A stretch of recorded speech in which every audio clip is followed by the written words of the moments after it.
Dad said those words during Mom's funeral, even though she had committed suicide after being betrayed by him. The harsh reality is that Mom left us without revealing the truth. Where's Mom? Asked 5-year-old Brian, gripping my hand tightly. The portrait of Mom showed her smiling warmly, but I knew how much she had suffered because of Dad. I'll never forgive him. To let go of Mom's regrets, I, at 10 years old, clenched my teeth and took a stand. Fast forward 10 years, and I've slowly cornered them into a living hell. I'm Mia, a 20-year-old nurse, living with my grandparents and 15-year-old Brian. We're a family of 4. When I was 10, Mom passed away, and Dad quickly remarried, abandoning us. The remarriage happened so fast it seemed planned while Mom was still alive. Thankfully, my maternal grandparents took Brian and me in, showering us with love and care. Even as a child, I felt grateful and guilty seeing my elderly grandparents work hard for us, and I wanted to start working to ease their burden. Maybe that's why people always said I acted mature for my age. I have a painful past that I can't forget and nightmares that still haunt me. Back when I was 10, my parents fought almost every night, filling me with anxiety about what would happen to our family. One day, I woke up to the sound of their arguing. Peeking through a slightly open door, I saw Mom tearfully pleading with Dad. You're going to see her again, aren't you? You have 2 kids, you know. Please think about the children. Enough. I'm tired of your ugly face, Dad retorted cruelly. I don't even want the kids. I'm leaving you for Nancy. Just get out. Mom, despite the harsh words, glared at Dad and retorted, if that's how you feel, fine. But you'll pay alimony and child support, and I'll take this house as part of the property division. Hearing this, Dad raised his arm to hit Mom, and I couldn't help but scream, stop. Dad looked at me, surprised, his eyes wide open, bloodshot, and terrifying. Gathering my courage, I stood in front of Mom, arms spread to protect her. I hate you, Dad. With a click of his tongue, Dad slammed the front door shut and left. Brian, startled by the yelling, had woken up and was crying. Mom hugged Brian and me, breaking down in tears but whispering in my ear, as long as I have you 2, that's all I need. I'll keep fighting, even if we divorce.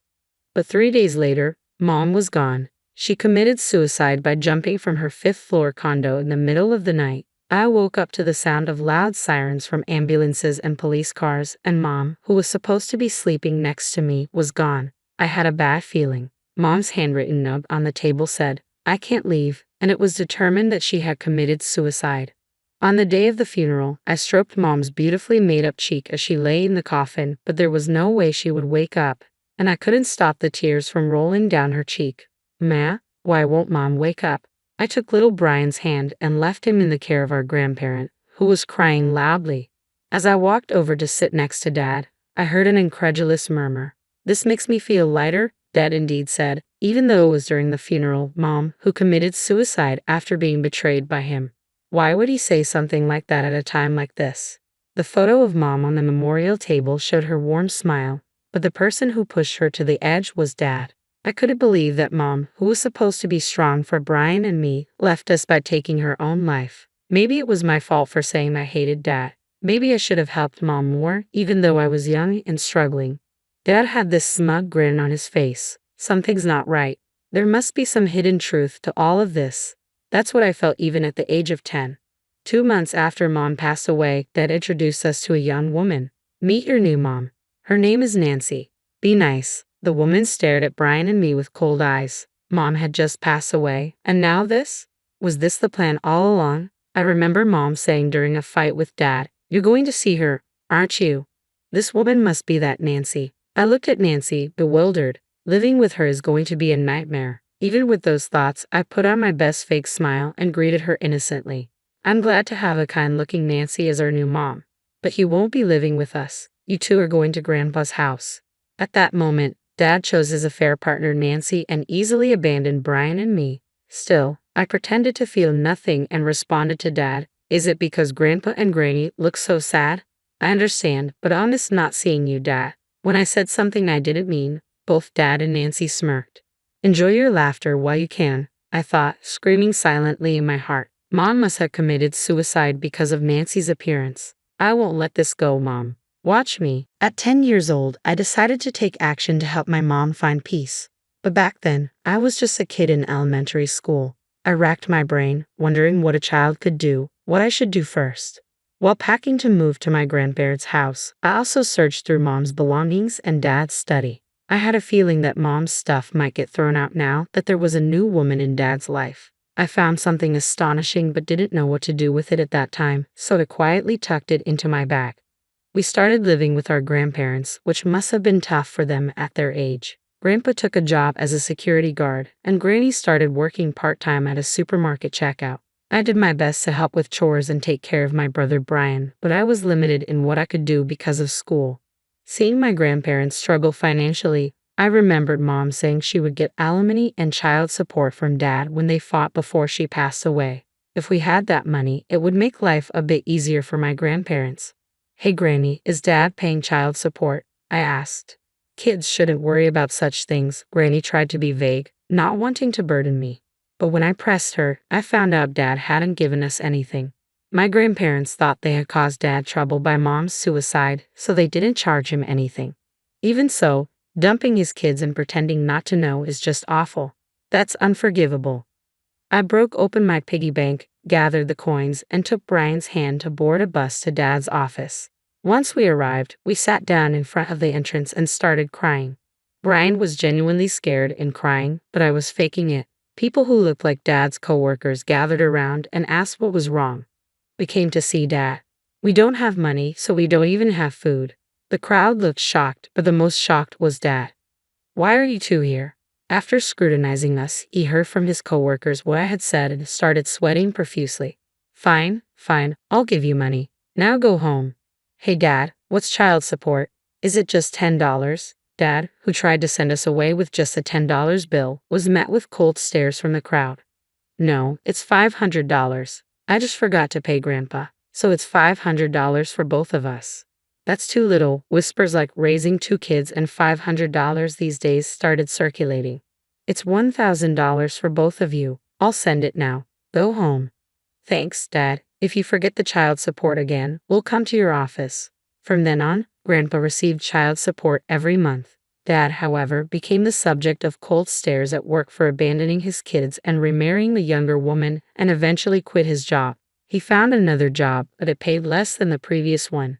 Every time he fell behind on child support, I'd show up at his office, forcing him to change jobs multiple times, each time with a lower salary.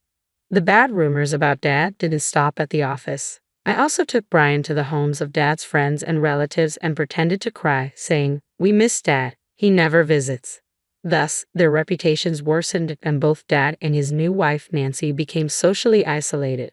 But I wasn't done. I frequently took Brian to visit Dad and Nancy's house for a specific reason. "What are you two doing here?" "We miss Dad." Brian hugged Dad, who looked genuinely happy, and let us in. Nancy glared at us, but I pretended not to notice and kept smiling.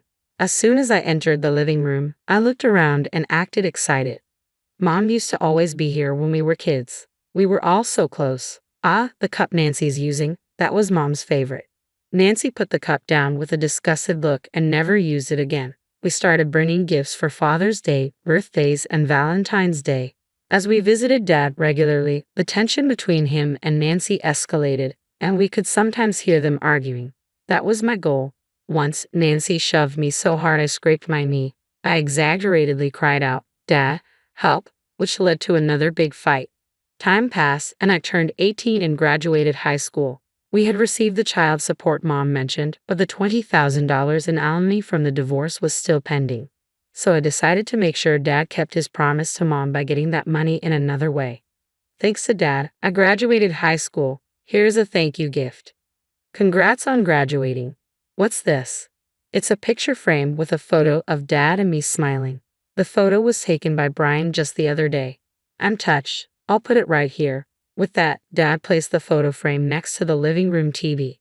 "Actually, Dad, I have a favor to ask." I told him that I wanted to go to nursing school after high school and needed $20,000 for it. "I want to become a nurse. I think it would be helpful when it's time to take care of our family." I was thinking of our grandparents. But Dad seemed to assume I'd be taking care of him in his old age. He transferred $20,000 from his savings to my bank card, and I was able to cover my tuition and become a nurse 2 years later. I later found out that divorce settlements and tuition are treated differently, but at the time, I was just happy Dad paid. Now, I'm 20 years old, and it's been 10 years since Mom passed away. Brian and I visited Mom's grave and paid our respects. Mom, it's been a long wait, but the day to let go of your regrets has finally come.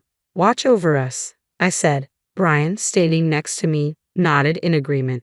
He's grown so much, even surpassing my height. He's become strong and athletic. Actually, I've confided everything to Brian, and he's agreed to help me with what I'm about to do. We arrived at Dad's house, where we had spent many years. Dad greeted us warmly, but we were emotionless. Dad chatted away, even though we hadn't asked him anything. Actually, I divorced Nancy after all the fights, but I have you guys. Let's live together in this house again, Dad said. Did he really think we'd be happy about this? But I knew about Dad's divorce because I orchestrated it. I've been waiting for this moment. Who are you, Mia? What are you talking about? Dad asked, confused. You took away our precious mom's life. I've never considered you my dad. For the past 10 years, I've been patient just to let go of Mom's regrets, I said. Dad never expected this attitude from me. His face turned pale, and his lips trembled. Your mom committed suicide. Are you trying to say it's my fault? I think there was also a suicide note that said, I can't leave, huh? Dad stammered. This is part of that letter. I pulled out a letter that I had found in Dad's study when I was a kid and had kept tucked away ever since. This was a letter Mom wrote to Dad during the time they were fighting over his affair. I get that your feelings have shifted to Nancy. If you agree to pay the $20,000 settlement and $1,000 monthly child support in the divorce, then let's divorce. Please let me and Brian leave with me, if I don't have those kids. The letter cut off here and was missing the next part. It probably said, I can't go on living, didn't it? When did you? I couldn't find it no matter how much I looked after it went missing. Did Maya hide it? Dad said, looking bewildered. There's no way Mom would leave us and commit suicide. I've always thought that. At that time, I was convinced when I saw this. It was your doing, I said. Dad, who was at a loss for words, suddenly burst out into a disgusting smile. Even if the will was a fake, isn't it true that Mom committed suicide? Still trying to deceive us. I know what you did, Dad. What, that I killed Mom? There's no evidence anywhere, right? Dad sneered. That's what proves it. I pointed to a picture frame next to the TV. It had a hidden camera and it sent data to my mobile phone. I took out my phone and played a video. It showed Dad and Nancy in a heated argument before they broke up. In their conversation, they exposed everything. I pushed my wife off the condo to be with you, and I even helped by grabbing her leg, Dad said. Nancy also fearlessly accused Dad. You liar, you said we wouldn't have to pay any settlement or child support if she was gone. Mia, what are you doing? Hand it over, Dad demanded, his face red and eyes narrowed as he approached me. Stop, get your filthy hands off me. Brian, now strong and sturdy, twisted Dad's arm. Ouch, let go, it hurts. I'll do anything, just forgive me. Dad knelt down, crying and begging for forgiveness. But there was no way we could forgive him. If you'll do anything, then bring our kind Mom back. Kind, my foot. She just nagged me for having a little affair, Dad grumbled. You're still saying that? Then let's settle this with the police. Hearing the word police, Dad's face changed. Wait, please, not the police. I'm sorry, I really am. After that, Dad and Nancy were arrested for taking Mom's life. During police questioning, they blamed each other, and all the facts came to light. The two showed no signs of remorse and will likely spend a long time in prison. Even if they get out, they've been fired from their jobs and disowned by their families. No one will associate with them. I'm working hard as a nurse, living peaceful and fulfilling days. Brian is studying hard, saying he wants to become a detective who protects the weak from the wicked. Since I'm also working, we've asked our grandparents to take it easy, and we plan to live happily as a family of 4 from now on.